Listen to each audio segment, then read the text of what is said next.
Well, I'm excited today. I have Joe Bryan. He's from Calhoun. His family's been in Calhoun since the mid-1800s. He's also, interestingly enough, the city manager of Calhoun, Tennessee. I'm really looking forward to this discussion.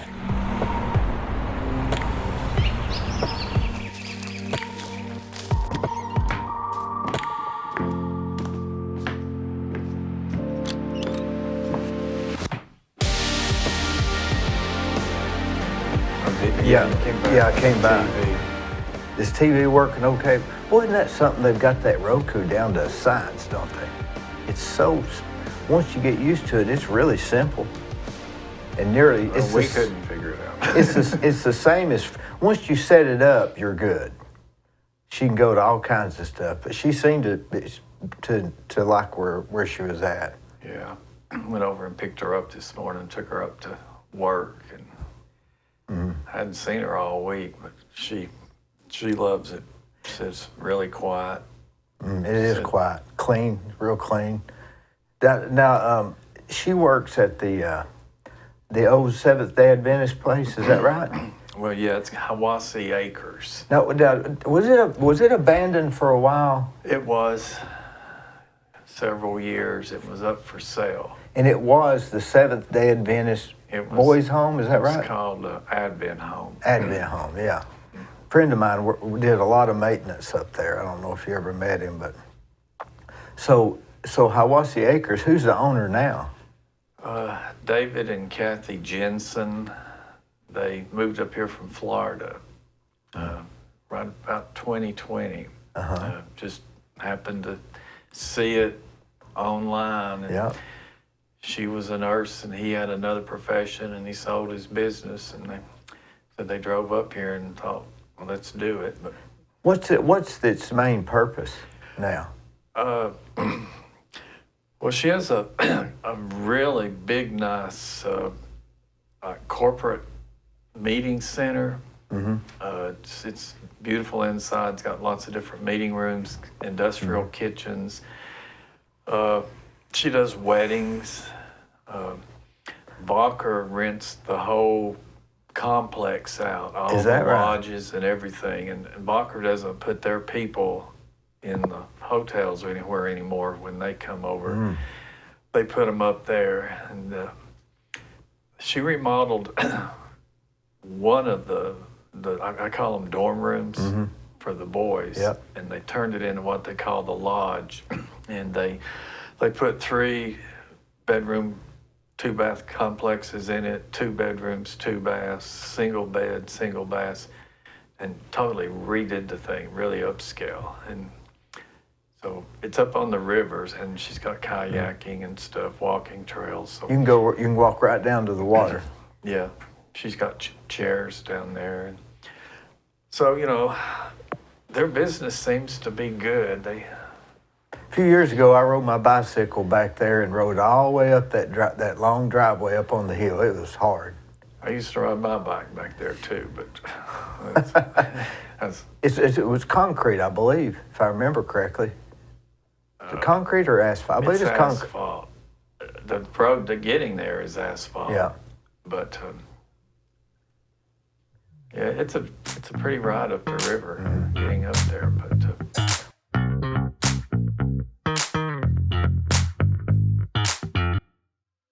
On the courthouse square at 30 2nd Street is the law firm of Logan Thompson Law.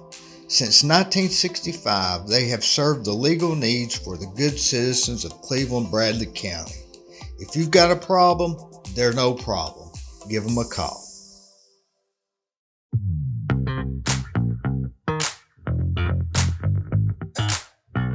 When you come to Cleveland, you say, I'm going to Cleveland, or do you consider yourself in Cleveland? I always wondered how that was. Going to Cleveland. Going to Cleveland. So that's like a 15 minutes, 18 minutes?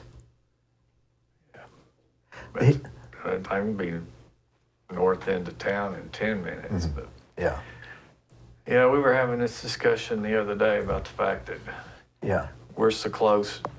Calhoun and Charleston are pretty much the same, and everybody always said that how come you go to Cleveland to buy and stuff? And I said, well, we just grew up that way because it's much closer. Yeah. But And all they have in Charleston is Piggly Wiggly and a Dollar General.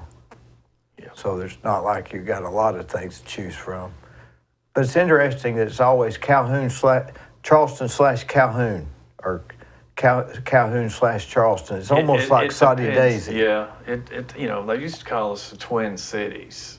That's, there was even a newspaper out at one time. It was called the Twin City Tribune, and Was it published there? yeah, Boy, that was a long time ago, wasn't it? yep, very old. But yeah, I mean,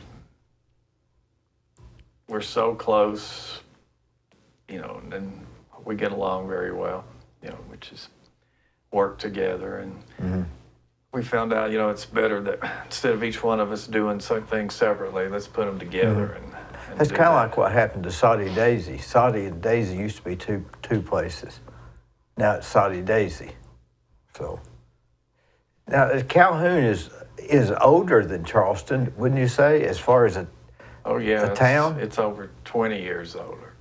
So it was Calhoun was formed in what 1819. 1819. Golly, And Charleston. 200 years old, which is what this similar to this book. This was only Right. two. So what was the original reason for making Calhoun a city? Well, Cherokee John Walker, who helped negotiate the treaties, he lived down there on the river and ran a ferry, Walker's Ferry. And he's also the grandson of Nancy Ward, the beloved Yeah. woman of the Cherokees. Yeah. So John Walker, the Cherokee, was in favor of seceding their land to the government, take the money for it.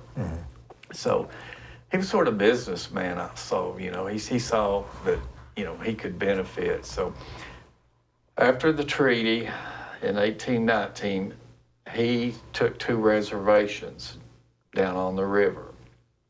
You could stay and take a reservation if you pleaded loyalty to the United States.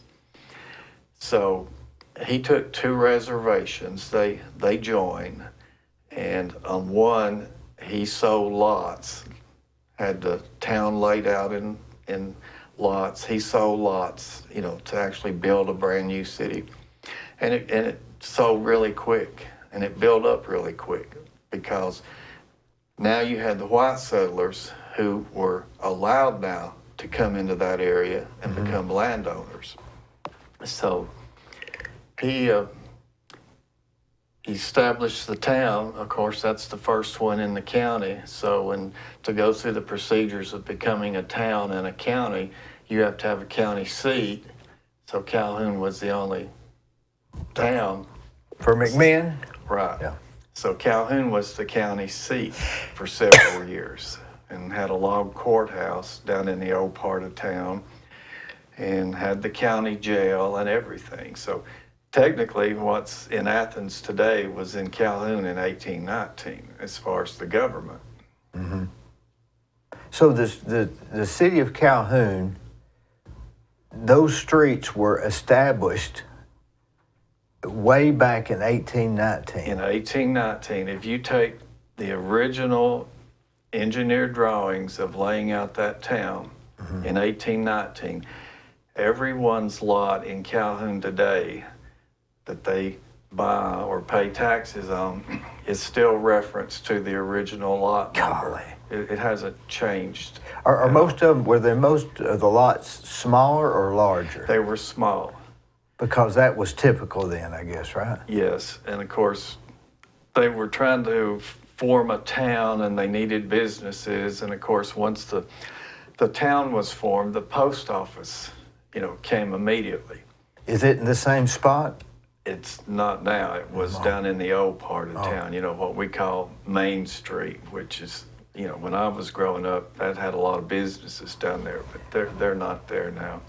Main Street would be where the water district is, right? Yes. Okay. Right. Because there's some old buildings there. They're all brick and look like they had some nostalgia at a time. They do. Most of those, several of those go back to around 1900. There was a big fire in the early 1900s that destroyed almost all the business district down there. But you've got 2 or 3 of those brick buildings that are still there. Now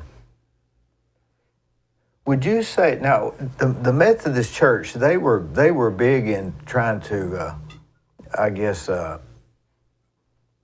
bring religion to the Cherokee Indians, and that was typically the Methodist Church.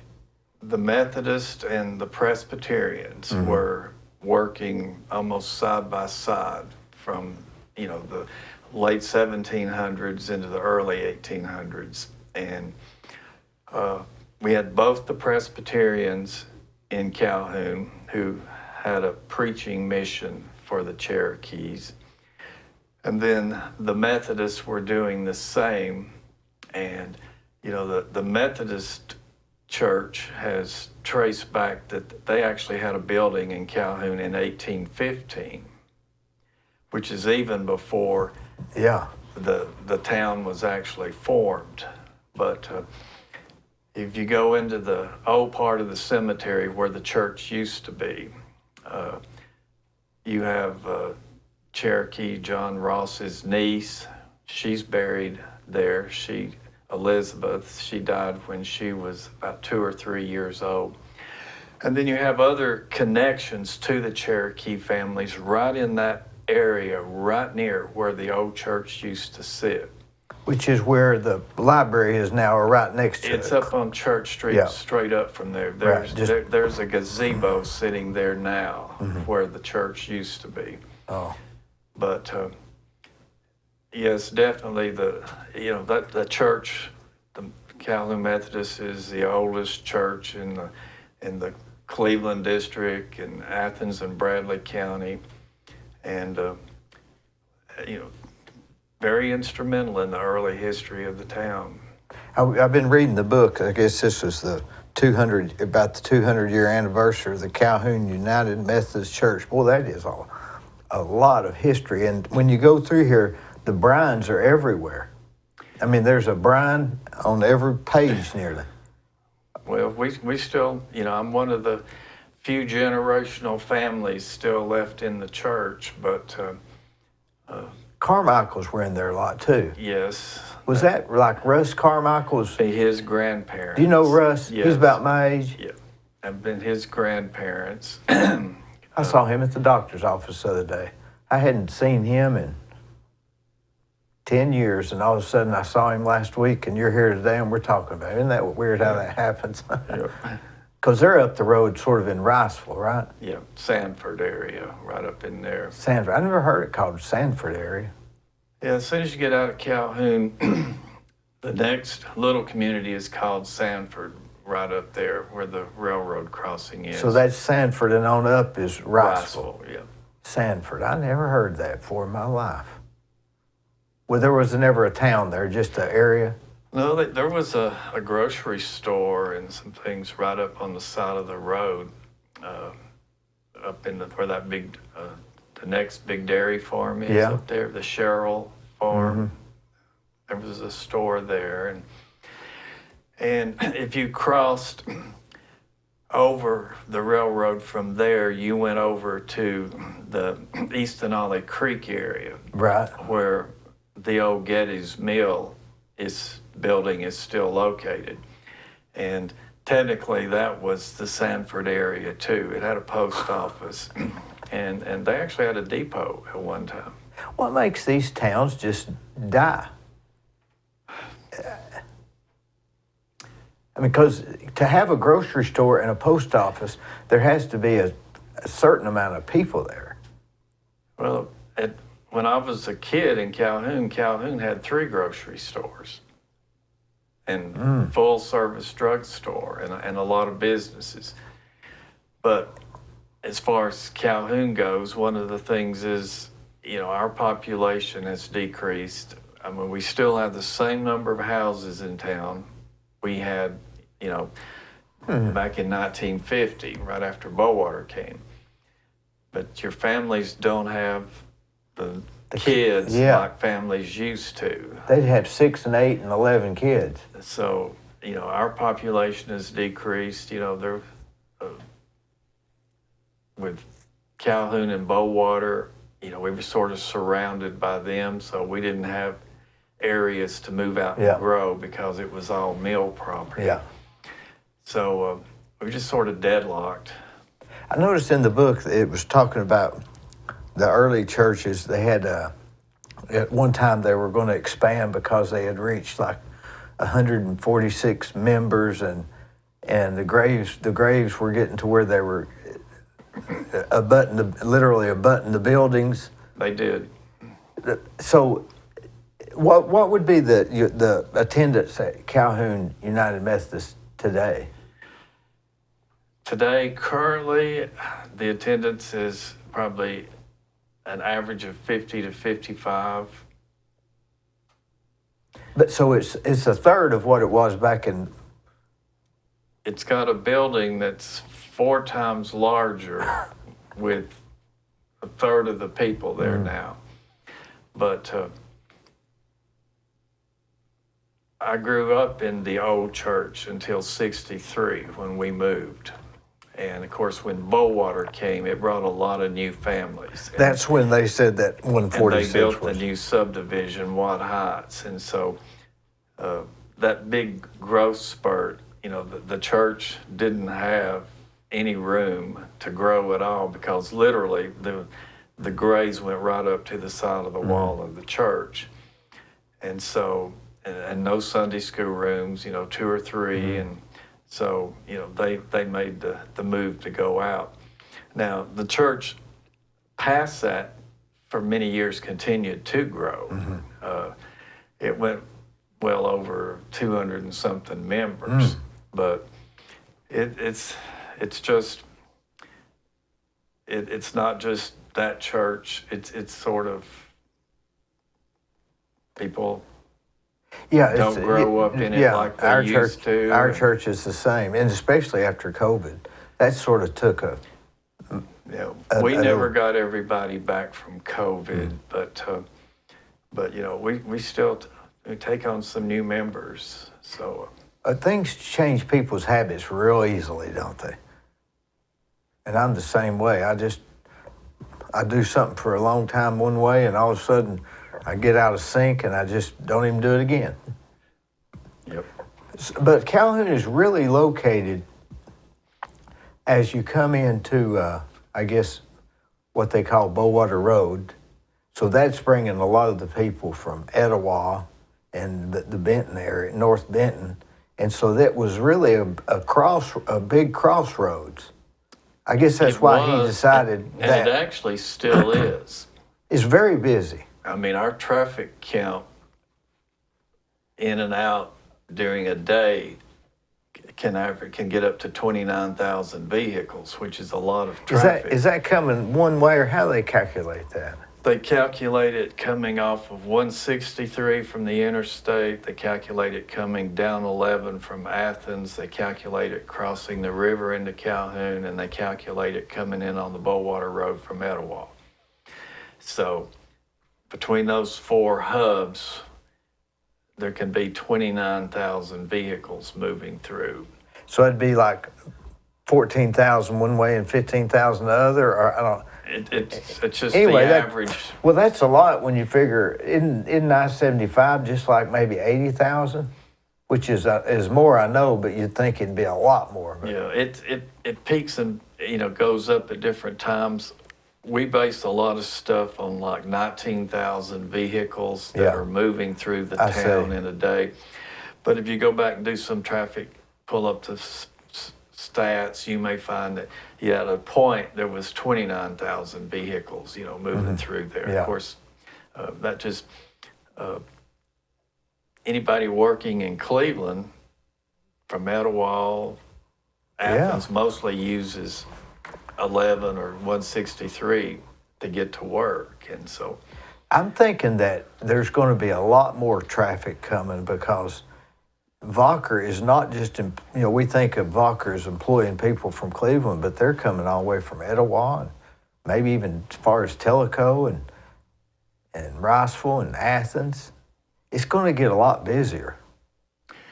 Yeah, definitely. And of course, I taught at Walker Valley for, 17 years. What did you teach? Business classes.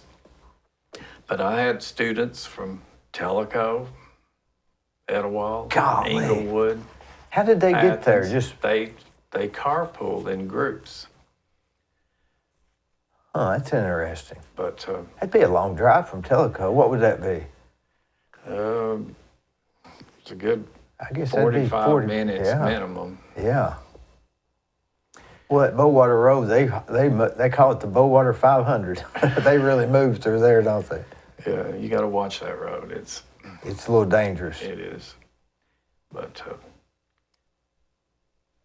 do you think that that Calhoun, that there's value in being a small town like that and not progressing and not getting bigger? Is there success in staying small, or is there success in getting bigger? To a degree, I see it both ways.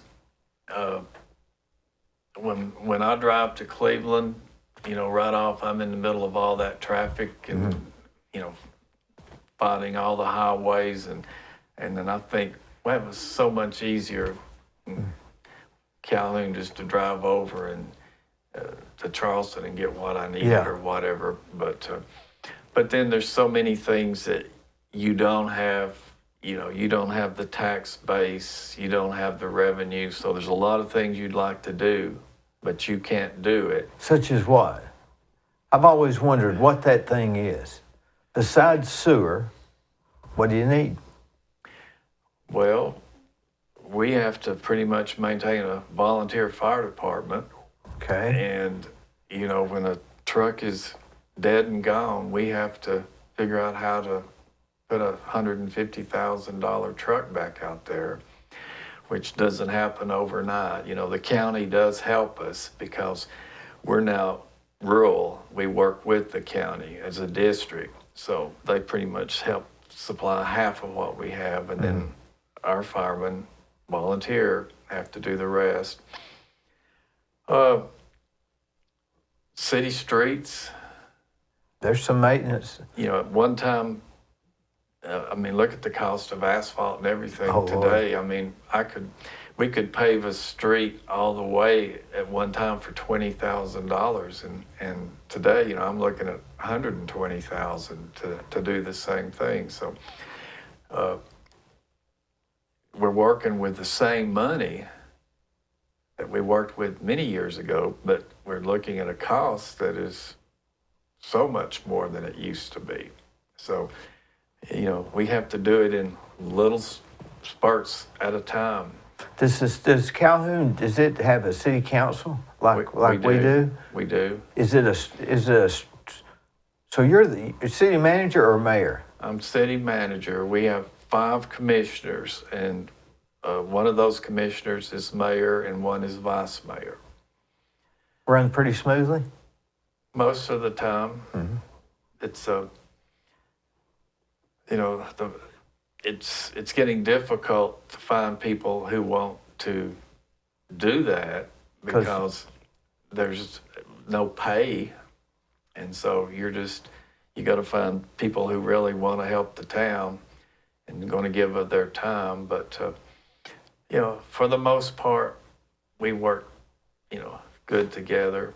Does it ever seem daunting to you, a task? That's a pretty big thing to be responsible for all that, isn't it? You can't take it lightly, right? You can't. I get discouraged, and the dreams I have are too hard to reach. There's things I want to do for Calhoun that are just that probably will never happen because you run against roadblocks and things. Of course, money's always one. Mm-hmm. But we've been working for over 4 years now trying to get water out to exit 36 on the interstate. That's a long ways. Well, we're 2.5 miles from the current water line, but Calhoun annexed that about 19 acres down there at the request of the owner. That's across the street from the Quonset hut, right? I call it the Quonset hut. The salt. Yeah, the salt thing. Yeah, straight across from there. And so that's the only exit on I-75 that does not have a business. Boy, if it had. I guess you'd almost, wouldn't you have to have sewer, or would water work? Water will work for now because some places that could come in actually run their own system. We've had some trucking groups have looked at it and said, well, we don't require sewer because we build our own on-site thing and do that. But yeah, sewer would solve a lot of problems for a lot of other people. I mean, but you're saying at a bare minimum, water's the thing. Have to get water. And you can, they have grants for that, or how in the world would you ever fund that? There are some grants. The county has appropriated a certain amount of money towards that project if we can, find the other half. And of course, we contact our state reps and we tell them, be on the lookout for grants. We're always looking out for some grants. And of course, we're also limited in that we don't have grant writers right. or You don't anybody have for the city. You don't have a Joe. We can't compete with no. the cities that have. You don't have a Joe Kate. Exactly. I mean, really, who would do it? Exactly. So, we have to either work with the development district in Chattanooga and see if they'll help us, work on the grants, which we belong to them and pay dues in. So yes, they do help us out a lot. But that project is could be a lifesaver for Calhoun as far as some revenue, because if you could get a nice gas truck station out there, maybe a fast food spot, just based on the taxes that would come off of that would give Calhoun some income to help do what we need to do and want to do. And bring some more traffic in. You don't want to end up being another Sanford, right? Right. I mean, that would be what would happen if you can't get people to come in with revenue to fix stuff up. Then you're just an area out in the county. Yeah, I mean, I'm old enough to drive interstate exits now that I remember when there wasn't a single thing. Right, nothing. Well, let's take Paul Huck. I remember when that wasn't there. I remember when Valley Head or Mount Frontage Road was just. I remember when it wasn't even paved past West Eldridge. It was just gravel. So if you can get cars a place for them to pull off, it'll boom, won't it? I think it would open up more business that, Resolute, Bowater, might eventually, say, we'll let the county, we'll sell them some property, to even build back, right. Because, basically the tree demand is not there anymore. So, they kept a lot of that property just to grow pulpwood on. But it's going to happen one of these days just based on the growth pattern. Yeah. But I'd like to see it now just to help out. And I drive up there every day. I'm building a house on the Hiwassee, and I go up through Charleston, go through Calhoun, take a left. It's a real pleasant drive. I ate at that Mexican restaurant 2 weeks ago. Boy, they got some real hot sauce. Really? It was good. They're in that old bank. Yeah. They've fixed it up to where it's manageable. Yeah. Anna, I forget the last part of their name, but They can't hardly speak much English. yeah. See, we lost our Hardys, which was a big blow to the town because, we did have a place to eat, plus it brought in some really good sales tax. I think it was one of their biggest. Carl Collins ate there every morning, didn't he? Yep. And about 5 others. But, that hurt. And when Resolute did that last 350 jobs or so, that hurt because when they cut out the loggers, we used to have every logging truck come through Calhoun, and they did stop and eat, and lots of them stopped and bought gas at our one place to buy gas. But you lose that. And the one place would be where? The Jiffy. When you turn right down there on the left. Yeah, we still call it the Jiffy. Yeah. I'm not certain. They've I never don't know changed who it their is. name, I think but it's out of a Knoxville based. I'm like you. I always call it Jiffy. But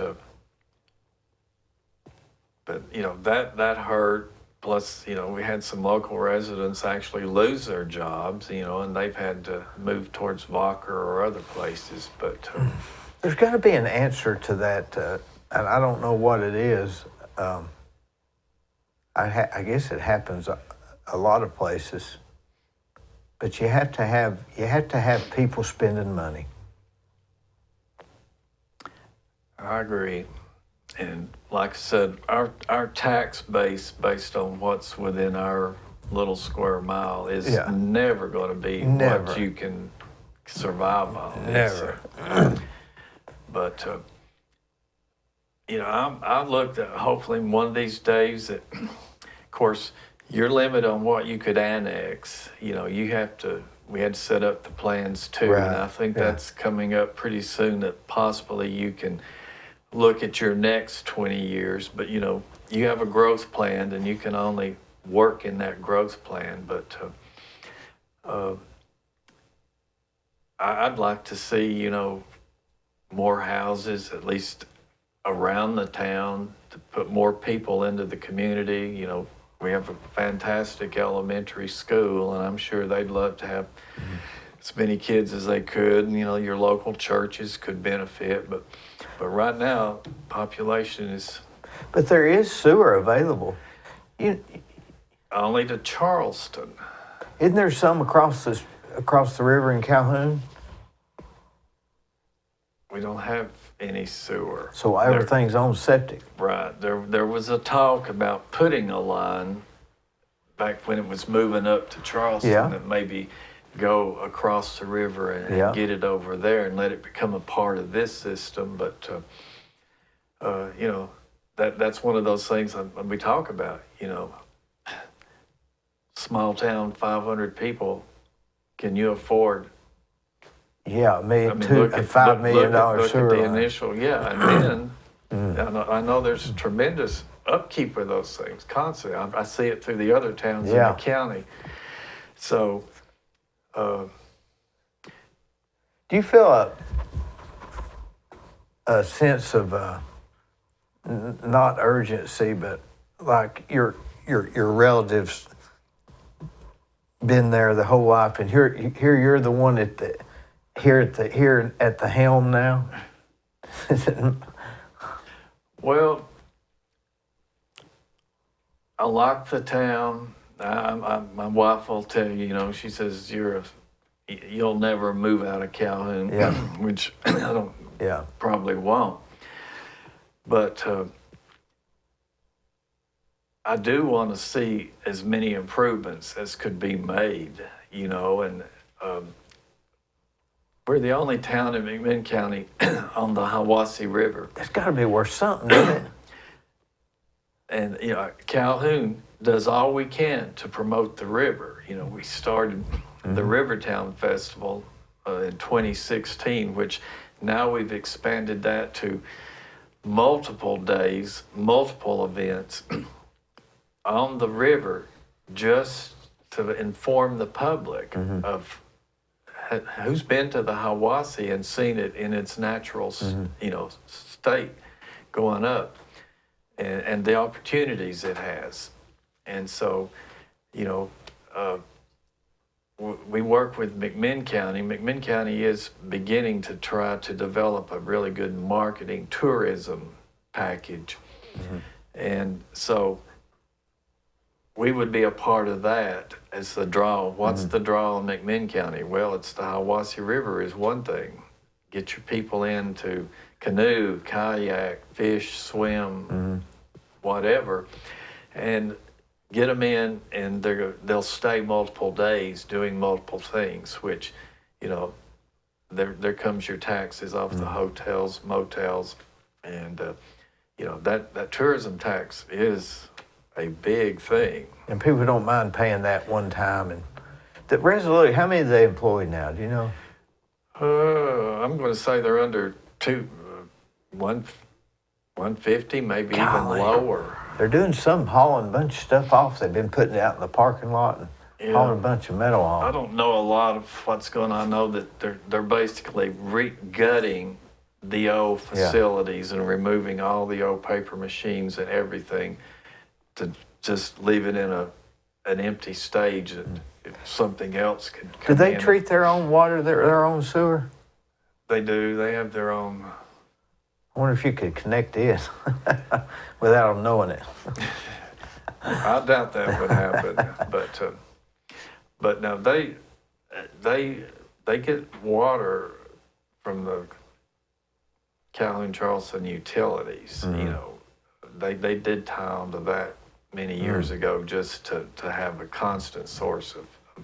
I feel like that's going to be a big tourist area on this side, that side of Charleston and the riverside. It could be it's really nice. You got the river running through it. It's just.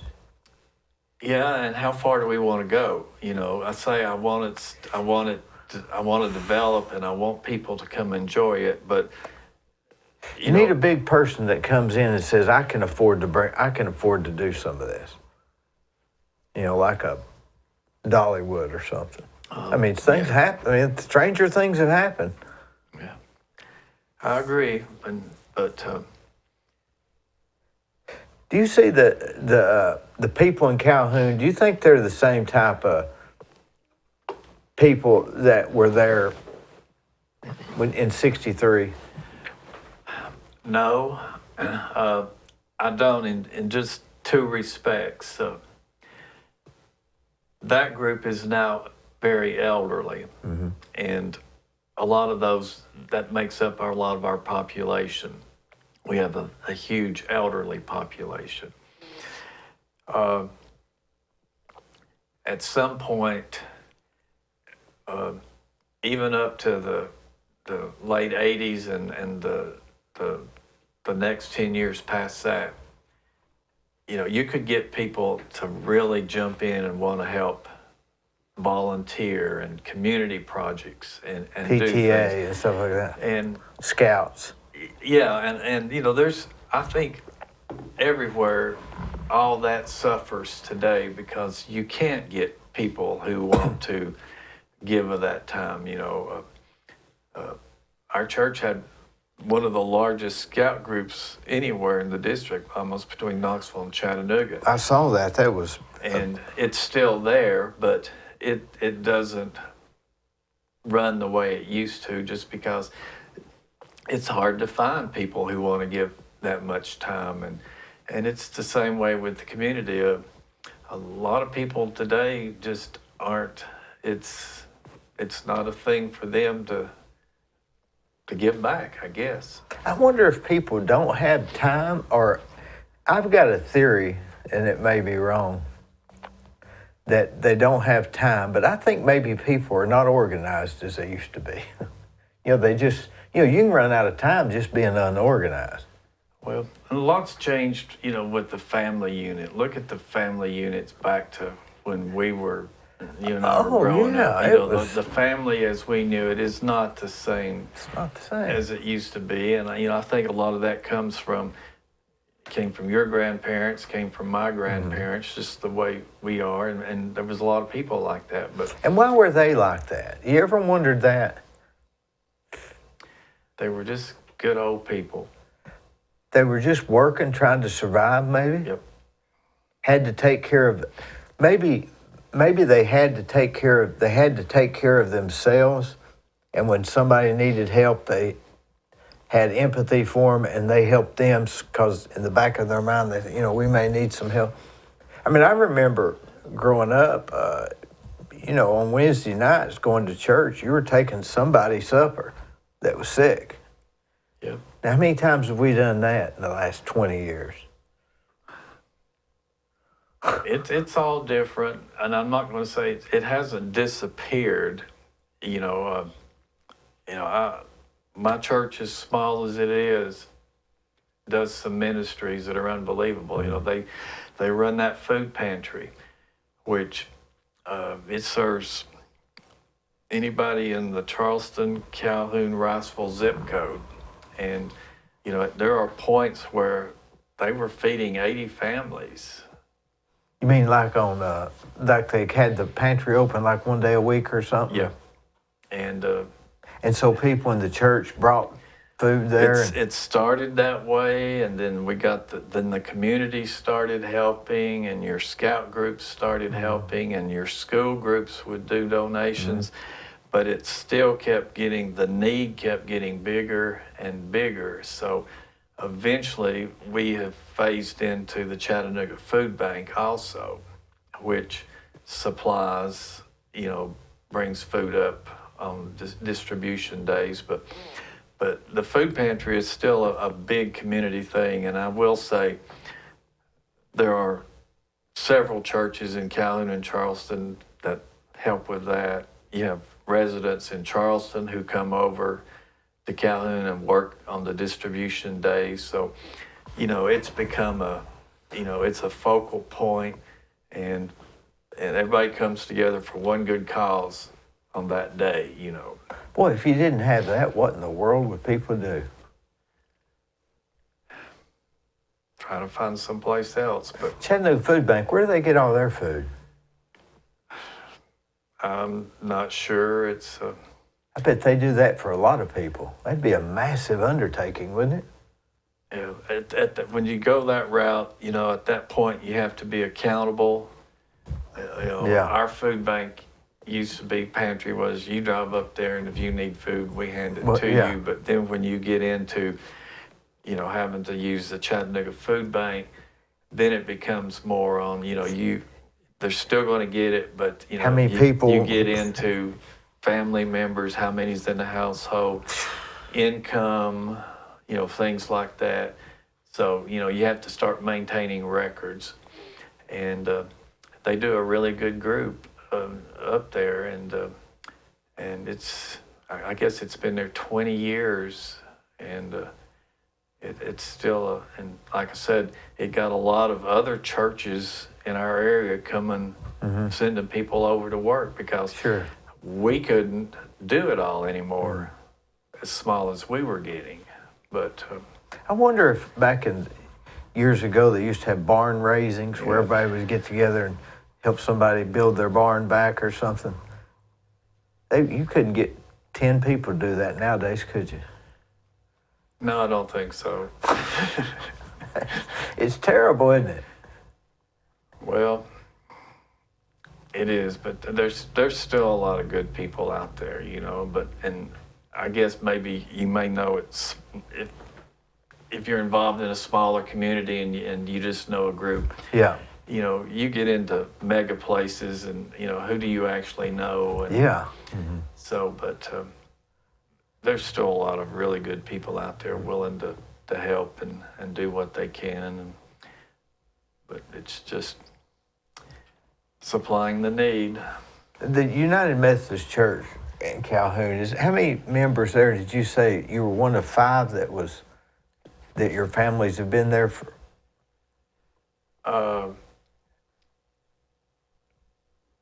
Right now in that congregation, we probably have about only 5 or 6 people who actually have family back to 1819 maybe? well, at least the early 1900s. We have a really varied, congregation today. 80% of them probably weren't even raised Methodist. It's just they different denominations, but they come and they. I don't think people discern between the denominations like they used to. No, I don't either because, like I said, I look out every Sunday and I see people that I know how they were raised, where they grew up, and and now we're together as one group inside here and doing what we're supposed to do. And if you're married, if you're a Baptist and your wife's a Church of God, you got to choose one. You can't really go to 2 separate ones, can you? No, but actually, we've got couples in our church that told us that very same thing. 2 different denominations were marrying, and they sat down and said, "Well, what's a split in the middle?" And so they said, "Well, I sort of think maybe the Methodists." So they said, "We'll go there." So it's just a balancing act, but I'd say we're in the middle of a lot of places, but. I think that maybe the different denominations won't be as a distinct line in the future as it was in the past. I don't. I agree with you. It's almost a melting pot of religion in a way. Which is probably what it should have been. It's probably it probably it might. I guess that's the way it started and it got separated. Maybe that's going back to more even. Yep, that's a maybe the average of the religions or something. Yep, but at least they can all still come together and work together and. Yeah, it's all for one goal, right? Just to worship God. Yep. Do you think that people are as religious as they used to be? Honestly, no. Just based on church statistics, in the United States and church attendance and. I wonder if attendance I guess it's all over. I wonder if church attendance is down based on the. I've often wondered this. If the baby boomers are all 55 and older, and your parents had 5, 6, 7 kids, mine had 2. My kids will have 1, maybe. I mean, isn't it reasonable to say that we're going to have less population? Well, I mean, it may take 50 or 100 years, but it's got to be a slowdown in the increase. Yeah. So you'd think that any business plan that was based on increase in business or population is probably erroneous.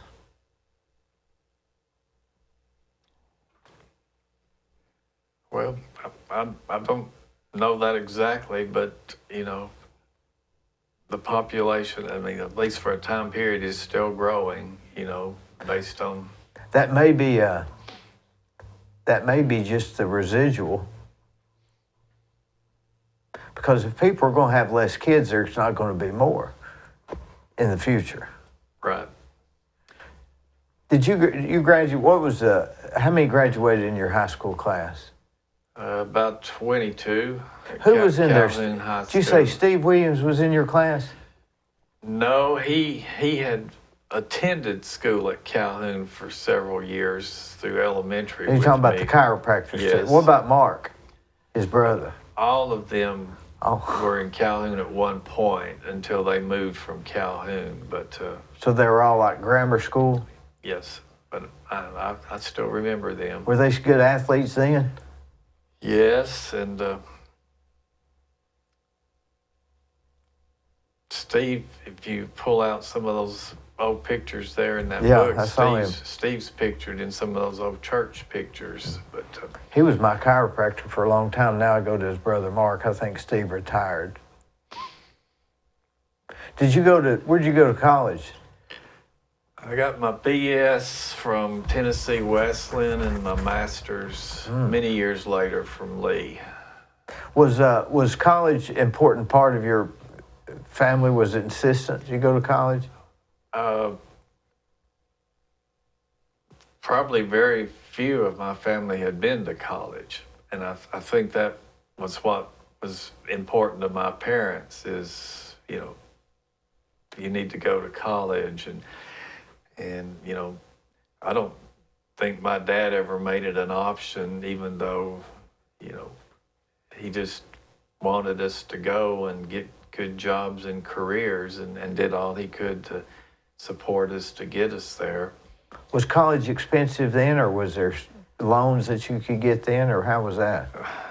It was probably expensive, but I got grants and scholarships, and that covered a large portion of my 4 years at Wesleyan. So, what was your major? Accounting.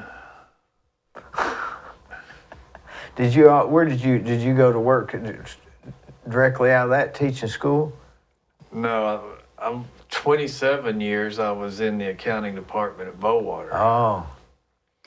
And then I took early retirement there and went back to Lee for a year and got my master's of teaching, and then jumped out there hoping I'd find a teaching job because I was only 51 at the time. Would you just had enough of Bowaters or what?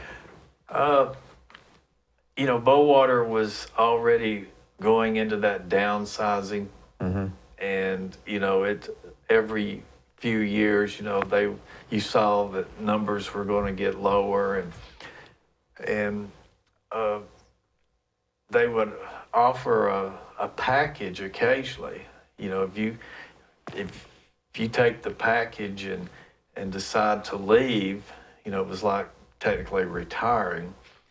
We'll give you this. And so at that point, I think I was wanting to do something different anyway. And the package was really good. I didn't see that I could turn it down, so I made a big jump. Were you for sure wanting to go into teaching? Yeah. Why did that interest you? Well, I really wanted to be a teacher at the point where I was leaving high school, but the job market was horrible at that time that I would graduate in 4 years as far as teaching jobs, especially if I was going to just be teaching business. Yeah.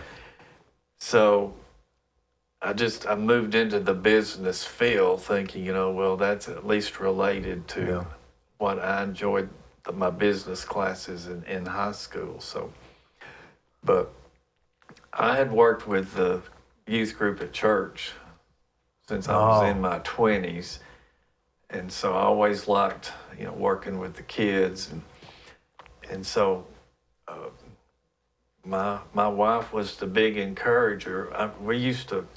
She was a teacher from the time she graduated Wesleyan also. Where did she teach? She's taught several places: Meigs County, McMinn County High School, Walker Valley. She's been down at Candies Creek church schools at times, and she's retired now. But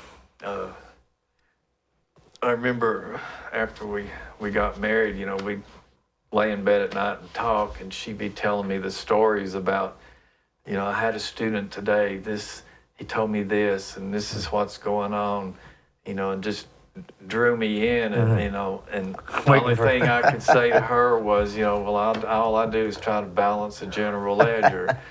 And so, it was an area where you felt like, there was a need there too. And you sort of always levitated towards places that needed help. I do. It's just, I don't know, I think that's what you say, that somewhere within my family, my grandparents and my great aunts and my great uncles, I grew up with a big host of elderly people. And I just, I saw them, and of course, growing up in the church I was in, I remember that same group of the elderly adults, the Carmichaels, they were role models to all of us. And so, thankfully I had some good people. You ever see these people that go to church and they've been going there every time the doors open till they're 80 and 85 and 90, and you think, man, do they ever get tired of that? You got to hand it to them for being that routine. Yeah. My mother was one of those, even with a broken hip. She had to get to church. Till the age of she died when she was almost 95. It wasn't an option. I mean, we had to some way. Somebody had to get her there. Yeah. You started out the week before saying who's going to get her to church, right? But she wear a hat at church, I guess, back then. No, well, I guess in the early days. Disappeared many years ago. Wonder what the reason for the hats were, that women wore hats in church. The men would take them off. They'd always wore hats, didn't they? I remember that as a kid, but I wonder what happened. I remember Miss Kitty on Gunsmoke always wore a hat. I don't know. People used to really dress for church, and special, but that's people one of those don't things. care. People just don't care anymore, really, do they? That doesn't bother me either. No, but I think that somehow or another, it's somewhere in there is part of the answer of why people aren't as much eager to help or something. I think it's just I don't know. I think if you could figure out that, you'd figure out the other, maybe. I got it. Yeah.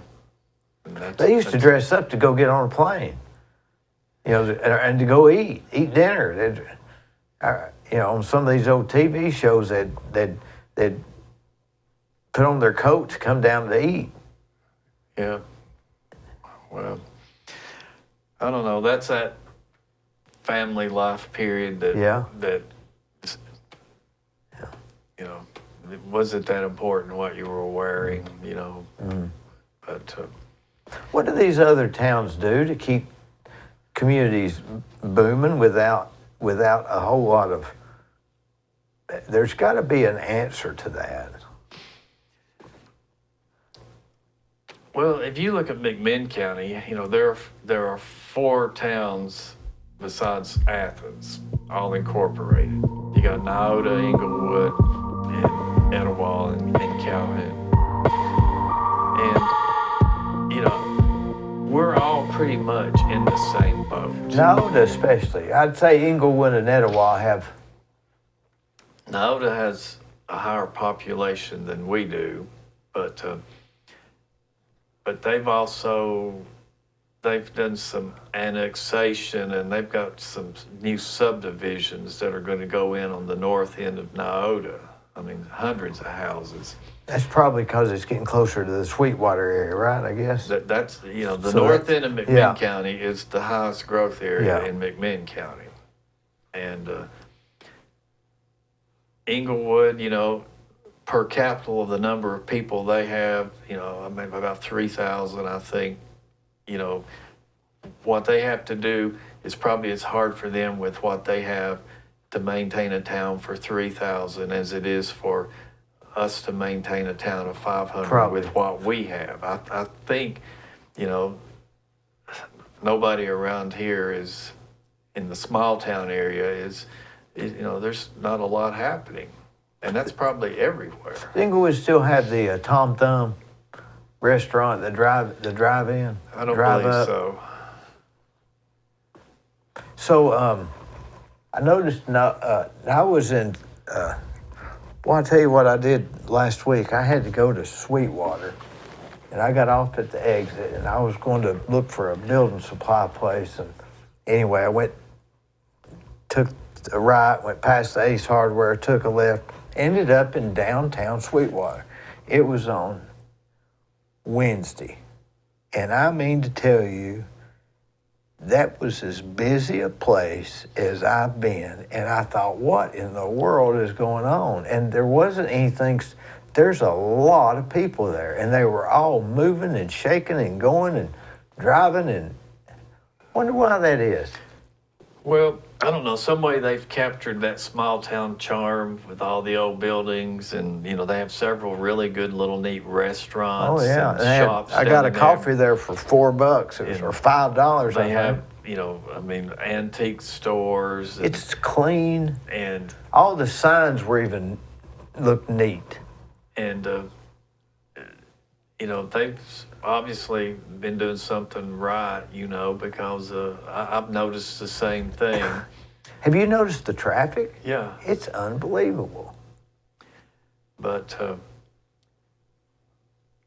the other part is all that population growth in McMinn County is up on that end, and then all of the population growth, a lot of it from Monroe County, is in the south end where everything's taking place. So yes, there are a lot more people up in that area now, and it's going to get even.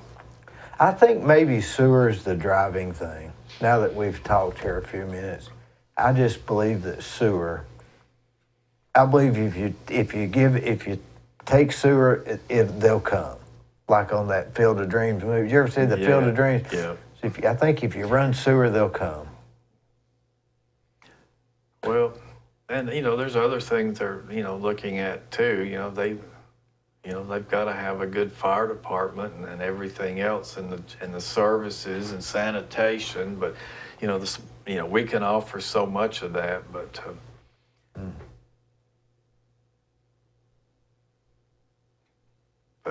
I agree. There's looking ahead. It's paid off for a lot of places. Yeah, I just don't know how you pay for it in the beginning. But Cleveland's a good place to live, and Charleston and Calhoun, and I like Etowah real well. Yeah, we go over there quite a bit, and I'm up into Tellico, drive around. We just, it's a beautiful natural area where we live, so it can be a tourist draw. It almost makes you wonder if they got too dependent on Bow Waters. You know what I'm saying? Maybe that was once it was there, everything was good, and maybe that's one thing about Cleveland. We have a lot of diverse industry, so not just one leaves, we're in trouble. Yeah. Well, of course, that was your largest county employer and your largest tax base for many years, and sure that's gonna hurt over a time period unless you see it happening and you start, making, Bowater is not in the city limits of Calhoun. Just outside, huh? Right on the line, because Calhoun was not incorporated till I think 60 or 61. And so when you incorporate at that point in time, what you're incorporating, you have to be worth so much of what you're getting ready to take in. And of course, you've got a $1 billion plant sitting over there. McMinn County, got the property taxes from Bowater, not Calhoun. So the only part of Bowater that was in Calhoun is on the right side. The park. the old recreation park and the credit union. That is, but people always thought, wow, all the money you're getting. No, we didn't get that. Well, people used to go to that recreation park. I remember growing up, we went any kind of big event, it was held over there. I do too. Yep. Tennis courts and Yep. Go in and You had to reserve it. You had to really think Right. about it beforehand. Big picnics. Yep. When you left Bowwaters, were you like, were you? I mean, it was something you could have probably just quit then, right? I mean, you were. It says a lot that you decided you're going to take the new career at 51. No, I'm not that brave to say that at 51. And at Bowater, you know, when you work, your retirement is based on a set of numbers. Uh-huh. And, you know, 30 years employment or a certain age in so many years. And I wasn't to that magic number. So I knew when I was getting ready to leave that I was only going to get a portion of the retirement, that I would have a lot more if I stayed. You couldn't have lived. You knew you couldn't live on it. You didn't think. Well, I guess you can figure out how to do that, but you know, that wasn't. It wasn't an option. You know, I wasn't ready to sit down at age 51. And like I said, you know, I've really enjoyed the teaching career. Does it seem like when you left Bowwaters that at age 51 that was a lifetime ago, or does it seem like yesterday? It seems like yesterday, even though, you know, it's 20 years ago, but the older you get, the time just doesn't seem possible. You know, I've asked a lot of different people, would you have retired sooner or would you have waited? And I don't get an exact answer. Some people say I'd have worked till I was 70 because you need the money and you get bored and et cetera. And then other people you ask, they say, oh, I'd have quit at 45 if I could. I really enjoyed it. I've done this, I've done that, and I've done that. So I don't know which is better to do. Because you can't, it's a big decision. You can't, if I stop my business now, it'd be hard to get it rolling again. I guess you could, but you know, you'd have licenses and stuff. Yeah. I don't know that there's a magic number. If we knew when we was going to die, we'd know. But if it seems like just tomorrow I'm going to be 80, I need to quit today.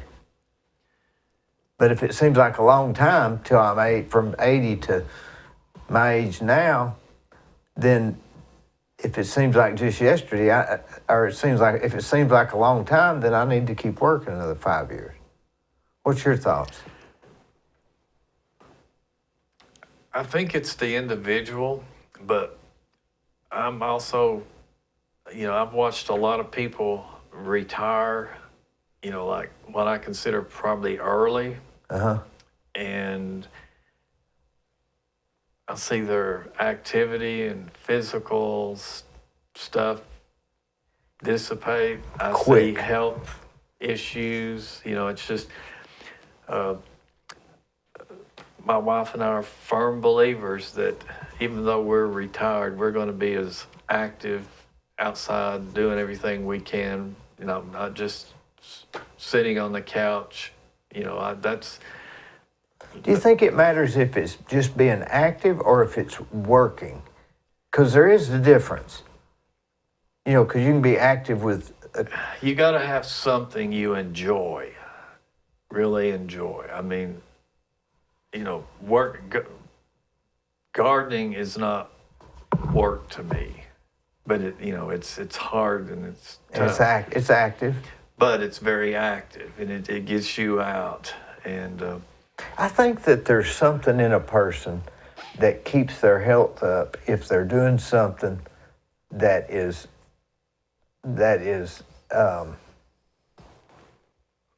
a meaning. Yep. in their mind. You know, so if you were just going to start jogging, that might not be as. It just seems to me like the people that stay busy doing something that has a meaning, it's better than somebody that just stays active. Yeah. And I don't know if there's any science to that, but it seems to me like. I mean, some people do retire and don't ever look back, and they love that sleeping late and everything else. But I'd go crazy. I'd go absolutely crazy. We had such an early schedule for so many years since we both retired. We still basically get up the same time every morning. Isn't that something you don't have to, but you still do? We can't get past 5 or 6 o'clock. Golly, that's early. Yeah, we do. Of course, we go to bed early too. What time do you go to bed usually? Like 9 or 12? I haven't seen midnight in years. Isn't that right? You're just an early, you go to bed early. Yeah, we went to the theater the other night to see a movie, which is a rare thing, and it didn't start till late, and it was 3.5 hours long, and we both made an agreement that we'll watch each other to make sure we don't doze off. Where'd you go to the theater? Here? Yeah. What was it of? It was the Killers of the Full Moon. Oh, okay. I hadn't seen that one. I hadn't been to the movies in years. We don't go often, but it's related to the Osage Indian tribe in Oklahoma, and I'm real big with working with the local history and the Cherokees up here at the Heritage Center, and so it's a story that's sort of similar to what happened to them as to what happened to the Cherokees. So didn't some of the Cherokees from here go to Oklahoma? Yeah. That was where they. Now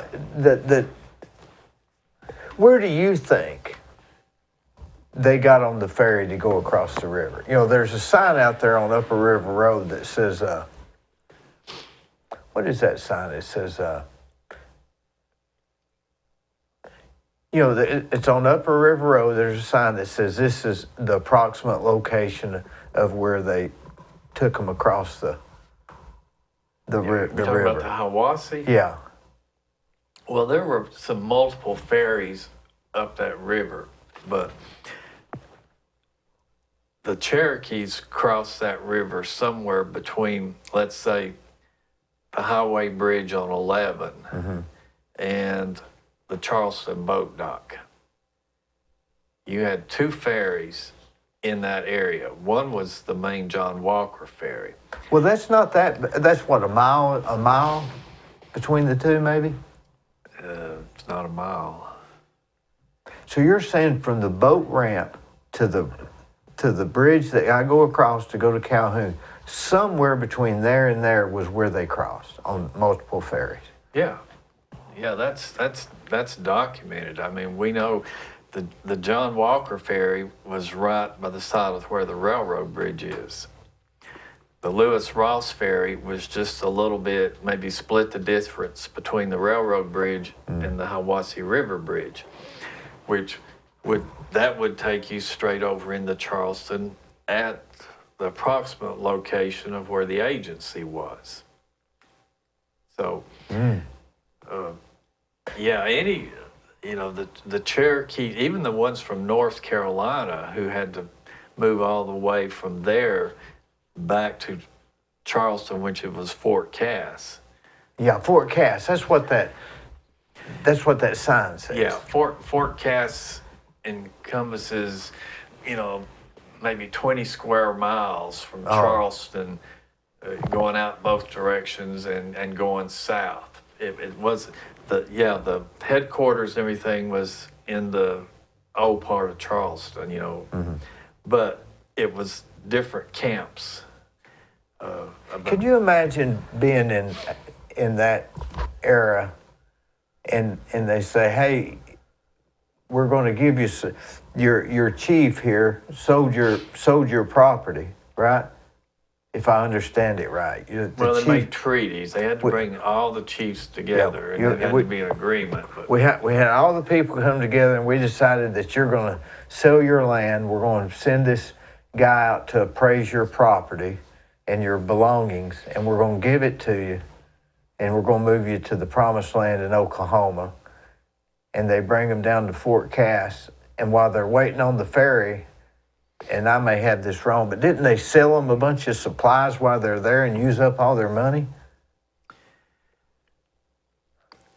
It's a lot of the same stuff happened then that happens now. You know, somebody was making big bucks off of it. You know, I'm not going to say inflated prices or whatever, because they really weren't.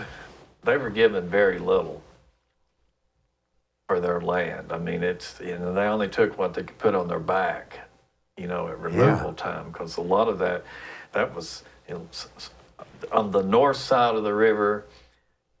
That removal was sort of planned, and you knew what was going to happen. On the Charleston side of the river, which was the Ocoee district, that was a government order issue by Andrew Jackson. Get them out, and they literally just went from almost house to house and just forced them out. Boy, it's just terrible, isn't it? Terrible. And we sit here like it was, it's really terrible, wasn't it? It was.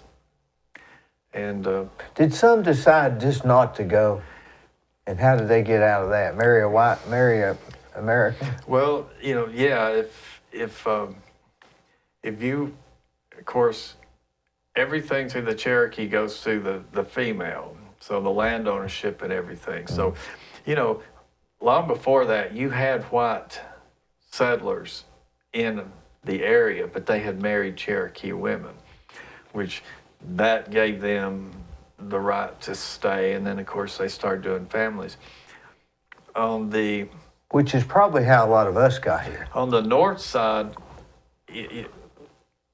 when that happened in 1819, I mentioned earlier, you could get 640 acres if you wanted to stay. A section, they called it, I guess, right? Yeah, it's reservations, what they call it.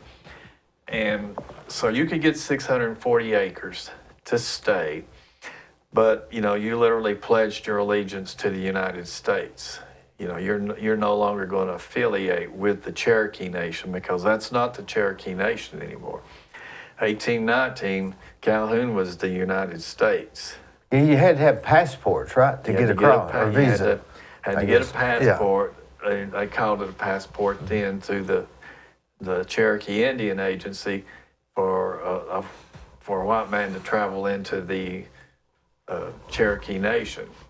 And but some of them took those reservations. If you look at a map of McMinn County, you'll see dotted spots everywhere where they took them.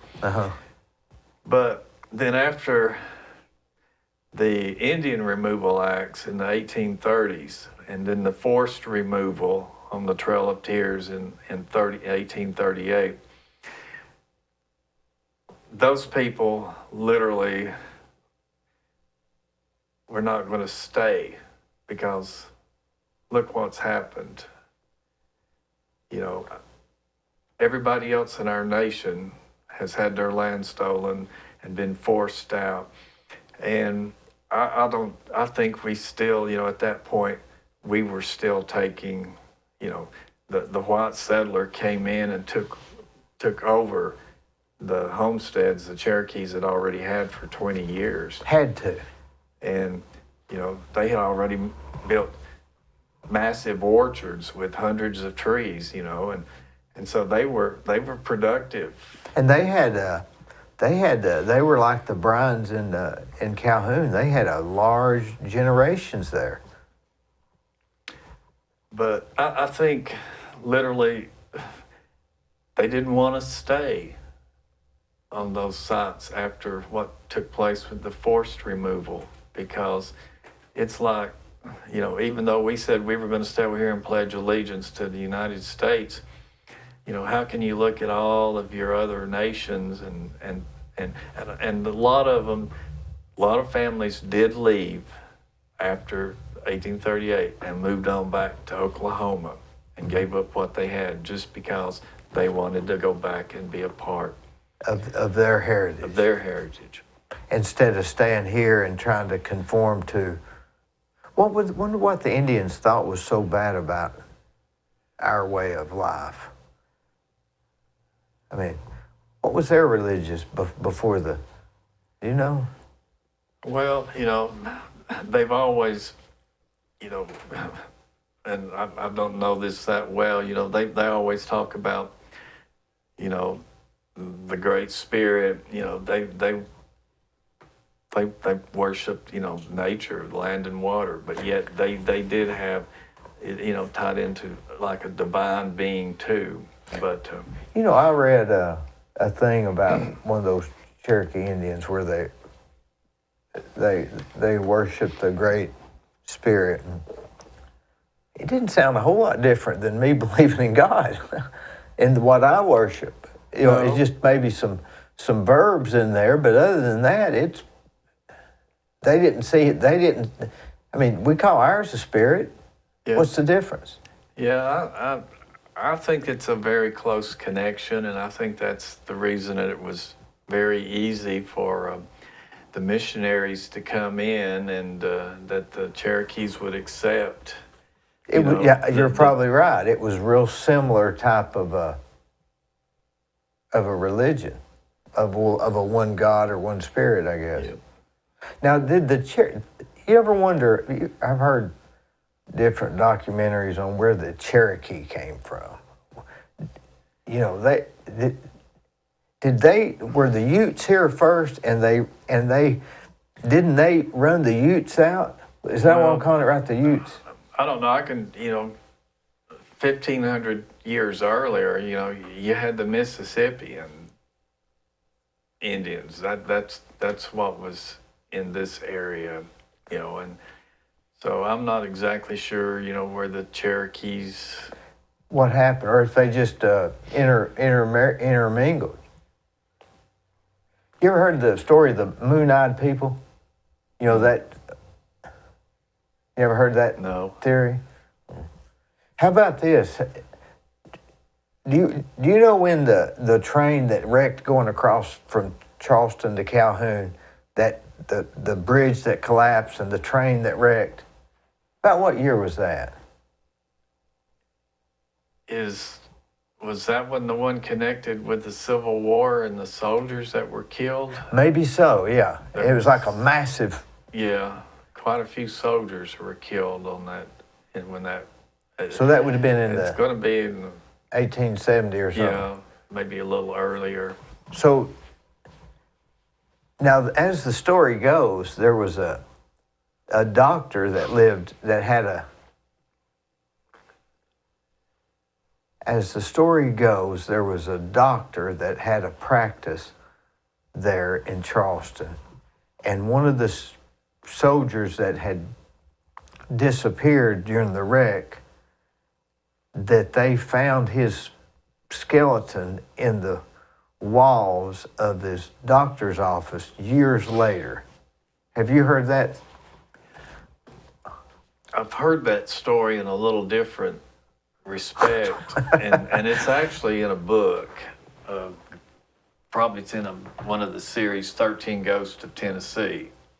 But 13, boy, that's not many, is it? It's like a series. Yeah. It'd be another group too. But the way I remember that story is that on that train there was a monk in a robe and everything.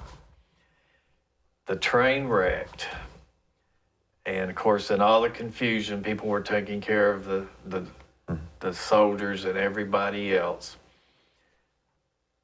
The story in that book says that that doctor had his practice in his house, which was on Railroad Street.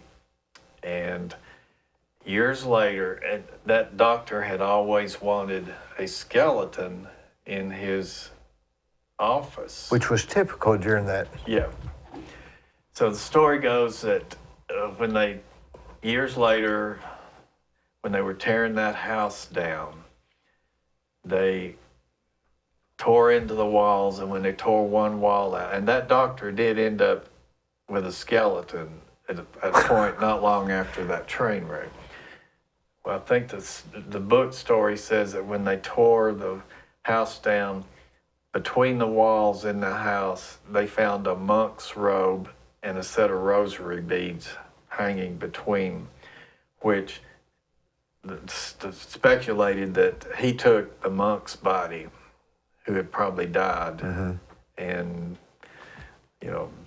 Because I believe his family came down to try to find him, so it was a lot of that story is verified, isn't it? I think so. I mean, you know, I don't know. That's just it's in a book, and I've read that. But now, my friend Chet, he's kind of into that sort of stuff. He says that if you're there on Railroad Street, you can see a ghost of that train sometimes at night coming across there. Have you ever heard that one? no, but I haven't gone to look for it either. But I mean, he said one told me the very story that you told me that was real similar. So yeah.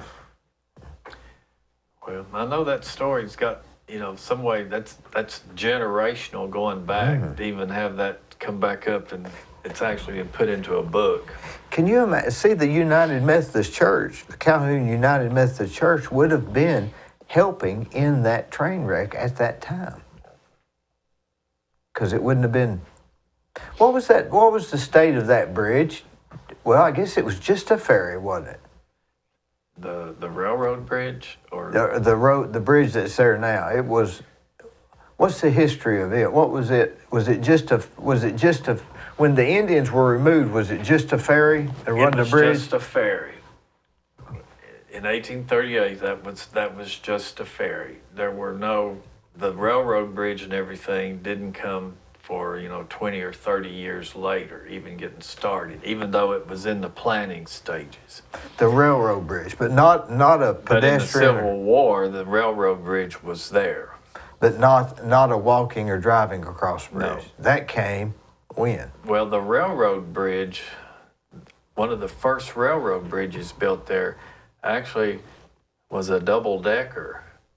The train went on one level, and pedestrians and others could travel on the top level. Boy, that would have had to have been high, wouldn't it? That was the first one. It was multifunctional.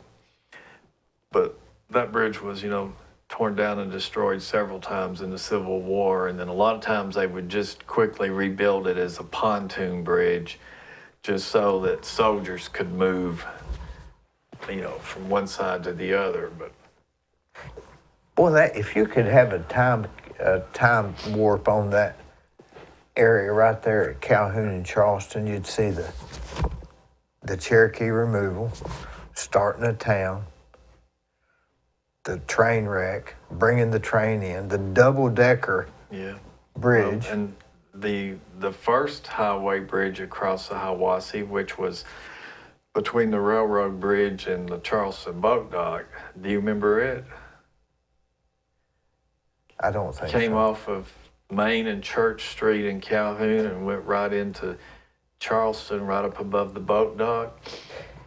Yeah, now isn't part of that concrete wall still there? It is. One of the piers is still on the Calhoun side.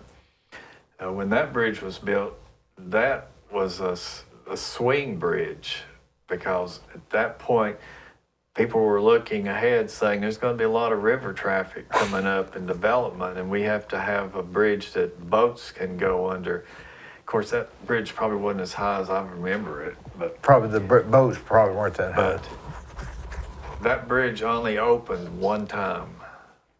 When it actually opened, it was opened just to demonstrate the bridge. Is that right? It swung out, half of it swung back towards Calhoun, but that was never used again. Well, you figure, now, during the Civil War, you say they burned the bridge. Several times. Didn't they also burn the church? Was they burned the church? Yeah, both churches in Calhoun at the time, there were only two churches. You had the Methodist Church on Church Street, and then you had the Shiloh Presbyterian Church, which is down near the park, just across the street from the park. the unions, they didn't burn the churches. They dismantled both of them to build a pontoon bridge back across the river because the river bridge, the railroad bridge, had just been burned. So they dismantled those structures to get the biggest timbers to take back down to the river to build a pontoon bridge. And then they used the other lumber to build soldier barracks. But we lost both churches within 2 days of each other. You know, it's funny, we've been sitting here, something's just dawned on me. We're talking about the, maybe people not as community active and maybe don't have a sense of care for their community. But we weren't tearing down, we weren't removing Indians, we weren't tearing down churches, we weren't having a civil war, so maybe on some levels we were advanced. Does that make sense? I hadn't thought about that till just now. Yeah, I don't know, history has a sad way of repeating itself a lot, but yeah, that's a lot going on. I wonder if there'll be something else coming up. I mean, are we so naive as we think this is it? I mean, will there be some kind of catastrophe or war or something that changes? You couldn't speculate. You couldn't speculate. You can't, but I'm sure a lot of those people back in our prior histories never saw what was coming either. So I don't guess you can ever rule it out. But yeah, the one thing, that I often think about is you had in 1838, you had a lot of just residents living on Main Street in Calhoun, both sides. 3,000 Cherokees from North Carolina with the wagons and the soldiers and everything comes right down that area on Main Street to the river. Now, while they're on the Calhoun side, they're technically still free to some respect because on the south side is Fort Cass. That's like here, we're still out, we can walk. Because at Fort Cass, they had military there, I guess. Exactly. But we have never found any journal writing or anything that anyone ever wrote to even mention what they saw. Because they would have been 3,000 of them. 3,000 in the course of maybe a week and a half or so. Walking down Church Street in Calhoun. Right. With what they owned on their backs. And of course kids. Elderly, can you imagine? Elderly. Yeah. On the trail of tear removal, the really sad thing is between here and Oklahoma and everything that happened, the two groups you lost was your infants and kids and then your elderly. Yeah. So you lost your future. And your past. And your past. But I've often thought, we've never found anything that anybody wrote and would describe about what they saw. Yeah, such as I saw this, or you'd think somebody, because back then a lot of people kept diaries and would write a diary a night.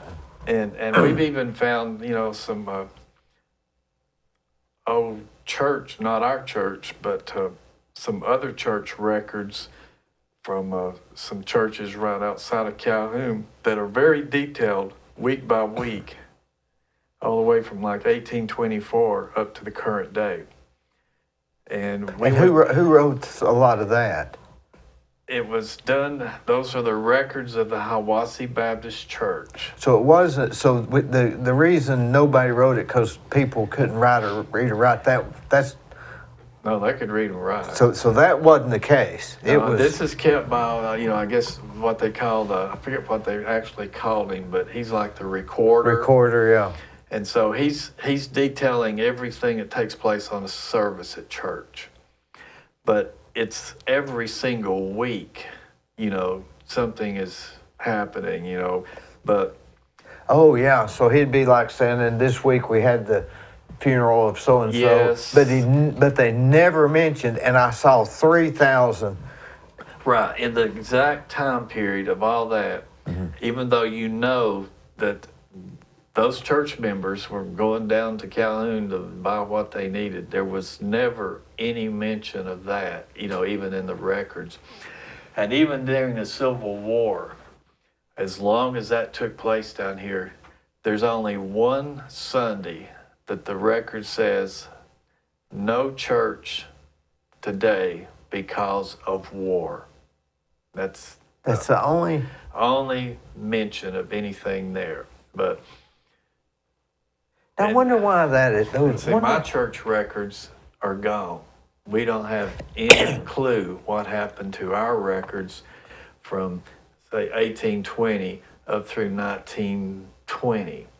We have records from 1920 forward, but so you only have like newspaper clippings, if there was any. And that's where we're finding a lot of our stuff is having to go back. Occasionally we find stories put in papers over 100 years ago where they interviewed somebody from Calhoun who specifically mentioned things, but we would have recorded the same type thing. It was common to do that with all churches, but I often wonder what would our records say if we had actually had those. But maybe they were not. Maybe that was something that they didn't want to write about because there were people that did writings during that time that you have. So maybe it was just something that people did. Maybe there was. But maybe it was. I guess there was a lot of people that were. There were probably people that lived in Calhoun that their son fought for the Union and their son fought for the Confederates. That would have been a sticking point. Yep. You'd hate. How could you write without showing a little? Maybe they just kind of stayed away from that, like we stay away from talking about certain things today. Well, nobody knew until 15 years ago that Charleston was never mentioned as being Fort Cass, technically. How many people knew that? Not many. Because it seemed to be one of those stories that you don't want to mention, but yet you have to tell it. And so, it's we have a lot of people. Yeah, you have to tell it, don't you? You have to tell it. Even if it's bad. I want my grandkids to know the whole story about what happened to the Cherokee Indian Nation. See, you're doing the same thing that you did at church, you did at Sunday school, that you're doing with the food pantry, and that you're doing teaching school. You're trying to help. But I'm just a believer that, you got to be honest, and we take our grandson over to the Heritage Center occasionally, and we want him to understand what took place, and that seems to be something that not his generation or even the ones above him have tried to hide. It's sort of like, don't talk about it. But yet, the people who come into the Heritage Center, not from Oklahoma or not even Cherokee related, all walk in and say, I cannot believe we did this to them. It's hard to believe. It really is. It wasn't that long ago. No, that's what's so ironic, is that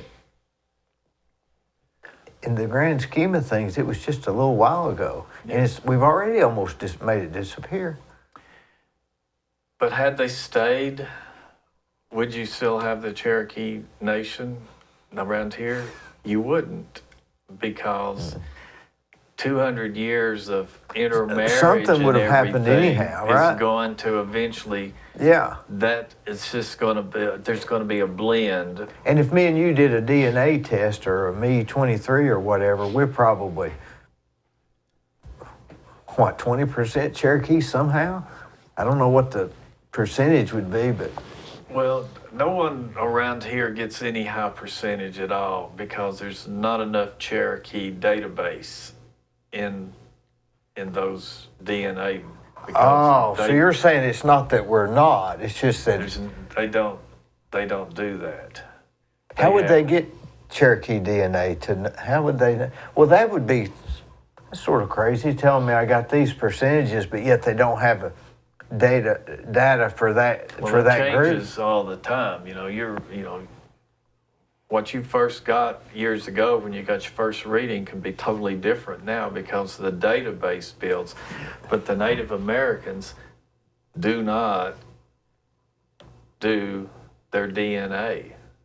They have reasons for not, religious, sacred reasons. So you're saying some of the Indians out in like Oklahoma now, A few may have done it, but the percentile out there is so small that there's not going to be any comparison for us to ever, yeah, we've probably got some Cherokee in us, but it just shows up. It's so small. You think, well, I heard my great-great-grandmother was full-blooded Cherokee. Yeah. Why isn't it higher? Yeah. You don't have enough. There's nothing to compare it to. If they all did their DNA and put it in the bank, we would all me and see. you'd be 20% Cherokee. You might, yeah. I mean, Because my great-grandmother was 100% Cherokee, supposedly. But didn't the Cherokee Indians, the old thing was they wouldn't allow you to take their picture. Remember that? Because it would take their spirit. Yeah, I mean, I've heard that and sort of remember that, but One thing I've wondered about is the Cherokee were here for so long, living here. Europeans were fairly new. They were here for a long time. Wouldn't they know a little bit about how to live in this region as far as plants and herbs and animals and? yeah, the Cherokee were brilliant people. But we don't study that. We look at it as witchcraft. And they had to know something. Yeah, they knew. I mean, and the root of a lot of our medicines today is the same root of something that they knew back then. That they had discovered through years. And yeah, they were a brilliant people, and they had a government formed that they say it's actually was more advanced and better than the government we formed as the United States. Hey, they had a road from here to Blairsville, Georgia. Yeah, they had their own constitution and everything. Yeah. I mean, they were highly civilized. Had their own alphabet. Yeah. You just think. They just don't get enough credit. But I do wonder where they came from, how they got here. Well, I'll do some research. Well, I asked a friend of mine. He said that the Ute Indians were here prior to the Cherokee, and so I don't know. And I wonder what was prior to them. And then we get back all the way into the. Well, I had a guy. I had a guy here that was an anthropologist. He got over almost 100,000 views, and he said that it was his belief through his research that there were humans in the United States 130,000 years ago. And he's a religious guy. The way he explained it. So there's nothing really that new around here, is there? You ever wonder what the Hiwassee River would look like if it wasn't for TVA? Could you have just walked across there? Yeah, I think you could have a lot of It was spots. just kind of a swampy area, wasn't it? I mean, I think it had the rocks and it's running over a rock bed all the way, a lot like it looks up towards Reliance. It would just been. But when did they do their big? They came in the late 30s and bought the property and started their.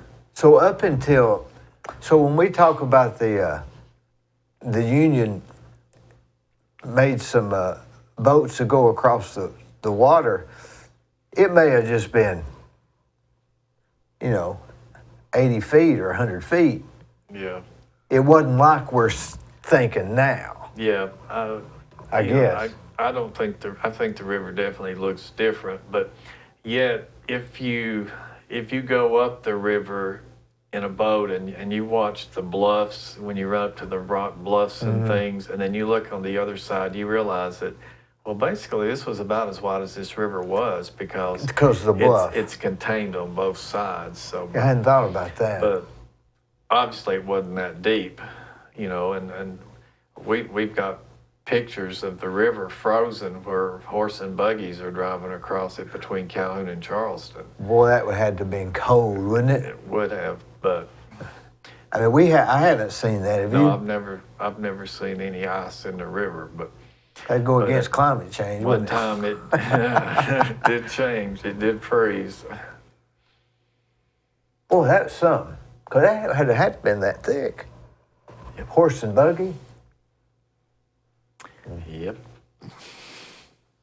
Joe, I've enjoyed it. You got anything you want to too. say about the Calhoun United Methodist Church or Calhoun or anything in general? Well, it's just a good place and good people, and I hope we can work out some of our things that we need that would at least help us to preserve a future coming up. I have a feeling that if it can be done, you're going to do it or be a part of it. Wow. Running out of time. We can't worry about time, man. I know. But Thank you, Joe. thank you. Hey, I appreciate it. All righty.